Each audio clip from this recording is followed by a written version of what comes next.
hermano fue el primero que me hizo darme cuenta de que quería dedicarme a la literatura, tanto leerla como escribirla. Y gracias a ese gran cariño es que me había negado a releerlo, porque no sé si te ha pasado que lees un libro y te acuerdas que te gustó mucho cuando lo leíste, pero lo vuelves a leer y ya no está tan chido, y que eso pase es muy triste. De hecho, eso me acaba de pasar con Kitchen de Banana Yoshimoto y la verdad sí me agüité. Pero esa es historia para otra ocasión. El chiste es que por fin me animé a leer este libro nuevo y te estaré platicando sobre él. Así que hablemos entonces de La historia interminable de Michael Ende.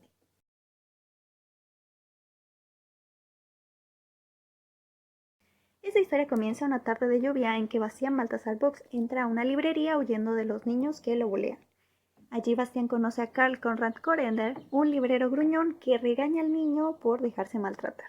En medio de esta conversación suena el teléfono, el librero deja el libro que estaba leyendo y atiende la llamada. Bastián, atraído por una fuerza extraña, en un arrebato toma el libro y sale corriendo. Ahora es un ladrón y no puede volver a casa, y aunque no se arrepiente, ¿a dónde va a ir ahora? Sin muchas opciones, termina en el desván de su escuela, donde se resigna a quedarse en compañía del libro robado. Un libro raro de color cobre con dos serpientes comiéndose la cola y titulado como La historia interminable.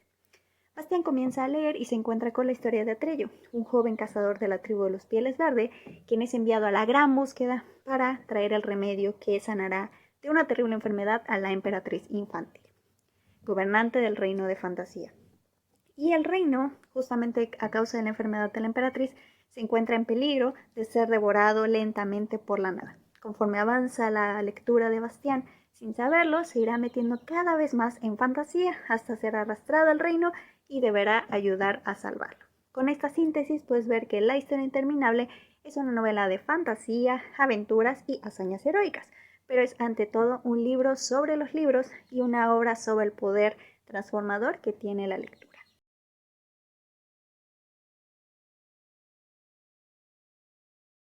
Y a mis, como te comentaba al principio del video, este libro lo leí cuando era una niña, habría tenido la edad de Bastián, es decir, unos 10 u 11 años, y admito que ahora que lo estaba por releer llegué como medio altanera, en plan, o sea, ya estudiamos literatura, si hay errores o detalles los voy a ver, y declaro que perdí. Me pareció un libro maravilloso, y vamos, ese es el resumen de este video, es un gran libro.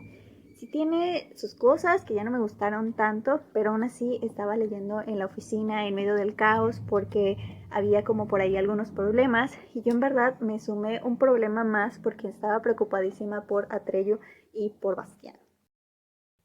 Ese creo que es el mayor acierto de Ende con esta obra, la construcción de personajes tan entrañables que verdad te guían hasta fantasía. Desde el minuto 1 sentí una profunda simpatía por Atreyu, por su valentía y completa entrega a su misión, y posteriormente demuestra ser un amigo excepcional, que esta justamente es una de las partes que valoré muchísimo más con esta relectura. En cuanto a Bastián, tengo mis sentimientos encontrados respecto a su desarrollo como personaje, ya les cuento más adelante por qué, pero en un primer momento también sentí mucha empatía con él, ya que ese sentimiento de soledad e incomprensión con los demás lo sentí cuando tenía 10 años y lo siento a veces ahora, llorando en adulto chiquito.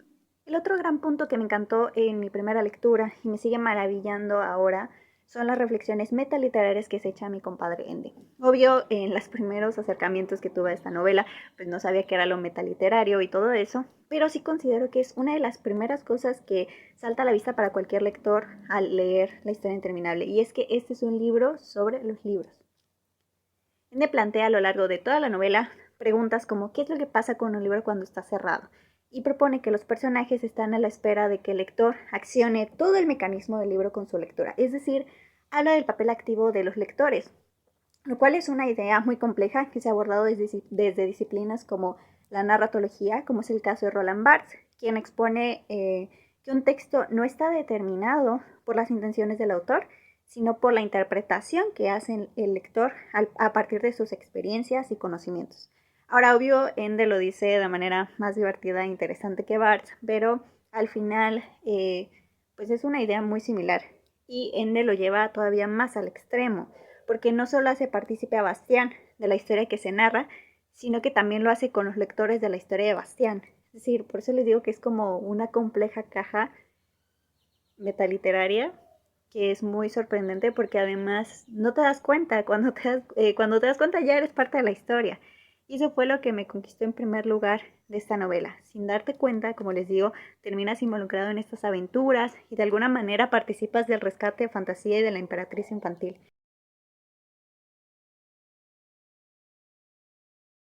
Una de las cosas que sí recordaba con suma claridad de la historia interminable es que era un librazo, o mejor dicho, un librote. Me refiero a la extensión.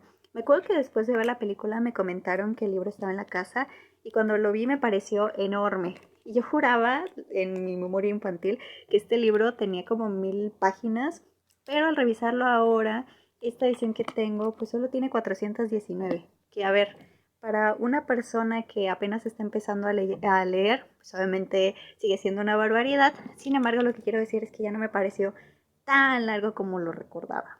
Y este cambio de percepción en la extensión también tiene que ver con los capítulos. Me acuerdo que cuando leí el primer capítulo, no del libro en general, sino del libro que empieza a leer Bastián, me tomó un montonal de tiempo la primera vez que lo leí, porque me pareció larguísimo y aburrido. Yo decía, es que a qué hora sale el dragón, porque ese primer capítulo presenta a unos mensajeros de tierras diversas de fantasía que se encuentran en camino para llevar a la emperatriz infantil la noticia de que la nada está invadiendo pues diferentes países. Y pues ya viéndolo ahora, nada más tiene alrededor de unas 6 páginas. Y ese es el promedio de los capítulos, tendrán como 10 páginas a lo mucho, pero les digo, la primera vez que lo leí como que pues sí me estaba como aburriendo, pero ahorita sí sentí que avanzó como con mayor fluidez. Y eso también es otra cosa que cambió, ¿no? Sentido del ritmo. Por ejemplo, uno de los momentos más dramáticos de la película, y que recordaba del libro, y este es un spoiler, es la muerte del caballo de Atreyu, Atrax. Y yo estaba convencida que ocurría bien entrada la novela y pasa en el capítulo 3. Entonces el libro ya me pareció más rápido y eso, les digo, está chistoso y habla mucho de cómo conforme vas adquiriendo más lectura se te facilita entender el contenido del libro y también hace que pues sea como más sencillo, entre comillas, poder leerlo. Hablando ya del contenido, un tema que me encantó y que omití la primera vez que leí el libro es el tema del poder. A ver, en la novela se explica que la emperatriz infantil tiene poder sobre todas las criaturas de fantasía, pero no se atrevería a usarlo porque para ella no hay diferencias entre lo bello y lo feo, lo malo y lo bueno. El símbolo de ese poder es Aurin, un amuleto que tiene justo las dos serpientes mordiéndose la cola y que están en la portada del libro que tiene Bastián. Pero, y aquí viene un spoiler, sorpresa, este, este símbolo se le da a Bastián y uno esperaría que hiciera lo mismo que la emperatriz, es decir, que fuera como muy objetivo con la manera en la que trata a las personas que son sus súbditos de alguna manera. Pero, pues Bastián es humano y para sorpresa de nadie es corrompido por el poder. Y es que no sabes de verdad cómo disfruté viendo esa oscuridad que se va gestando en el personaje, que es realmente muy humana. Aurin tiene una inscripción que dice haz lo que quieras. Y Amix, si te dieran la oportunidad de desear lo que fuese y se volviera realidad, ¿qué posibilidad hay de que lo uses mal? Pues muchas, la verdad es que muchas, porque ¿cuánto sería suficiente? ¿Cuándo dejarías de desear? Bastián, al fin de cuentas, va pidiendo cosas que todos podríamos desear. Ser más fuerte, ser más valiente, ser admirado por todos, ser el más sabio, y eventualmente nada le satisface y al contrario lo va alejando de su verdadera voluntad. Que este es un concepto súper interesante porque ¿qué es lo que deseamos realmente? Y si bien debo decir que me pareció un poco cursi el deseo de Bastián, lo comparto y creo que si tuviéramos que decir cuál es el deseo verdadero de todos, el que propone Ende sería el más cercano, que está vinculado con el amor, tanto con el amar como el sentirse amado. Por otro lado, cuando era niña, obviamente mi apoyo incondicional estaba con los héroes, porque a todos nos gusta ser los buenos de las historias, pero con esta relectura, cómo disfruté de los villanos. Hubo dos que me gustaron mucho. El primero es Gormok, este hombre lobo que no perdona ni a quien le mostró el último acto de bondad de su vida.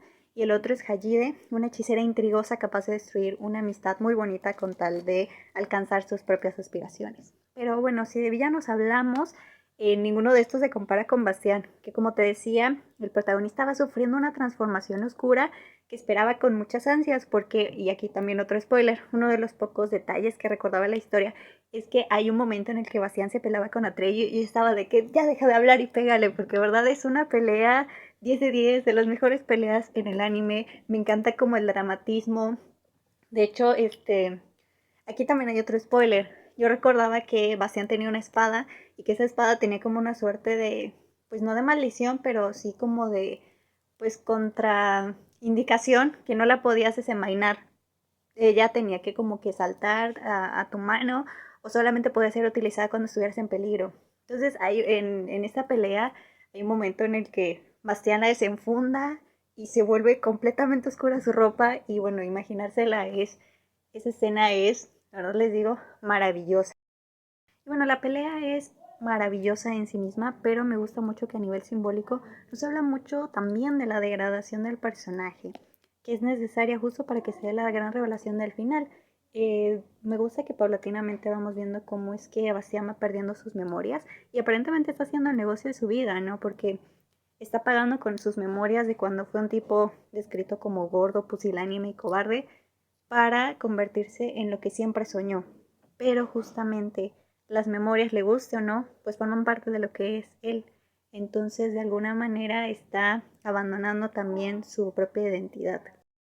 Y nada, esta idea de sentirte avergonzado o de sentirte incómodo con quien eres es una idea muy sad, pero también muy profunda que creo que resuena mucho tanto cuando eres un niño como cuando eres un adulto. Obviamente cuando eres un niño pues apenas estás intentando comprender quién eres, pero ahora que eres un adulto y que ya más o menos se supone que tendrías como establecida tu identidad, pues llega Ende y te hace cuestionarte si realmente te sientes cómodo y te plantea como esta posibilidad, ¿no? De si tuvieras la oportunidad, igual de Bastián, de abandonar todos estos momentos o estos defectos que tienes con tal de volverte la mejor versión de ti, pues sí lo haríamos, ¿no? Un poco como en este sentido, bueno, es que hace uno mucho vi la sustancia, ¿no? Y también está esta duda de, o esta necesidad de la aprobación y evidencia también qué es lo que estamos dispuestos a dar con tal de obtener tanto esta validación como el sentirnos amados, ¿no? Es maravilloso cómo es que lo plantea Ende, cómo es que nos evidencia como este vacío que existen en todas las personas y por eso creo que es una lectura que, como te decía, puede resonar tanto con niños, niñas, como con adultos. Y bueno, respecto al final, debo decir que me gustó, era un poquito evidente, estoy conforme, aunque sí me pareció más cursi, como te decía. Me alegra que a Bastián todo le saliera bien, sin embargo, la transformación de algunos personajes y la anagnórisis sin el viaje, pues no me fascina. Aún así, puedo decirte que este es un libro maravilloso, lo disfruté un montón. Fue interesante regresar a un lugar conocido, pero vago en la memoria, sobre todo cuando uno ha cambiado tanto, y puedo concluir que La historia interminable es un librazo. Léelo si no lo has hecho, te aseguro que no te vas a arrepentir. Y si es así, pues puedes dejármelo en los comentarios. Con esto terminamos el video de esta semana. Coméntame si has leído esta novela u otra obra de Ende y qué otro libro deberíamos releer desde la nostalgia. Te leo en los comentarios.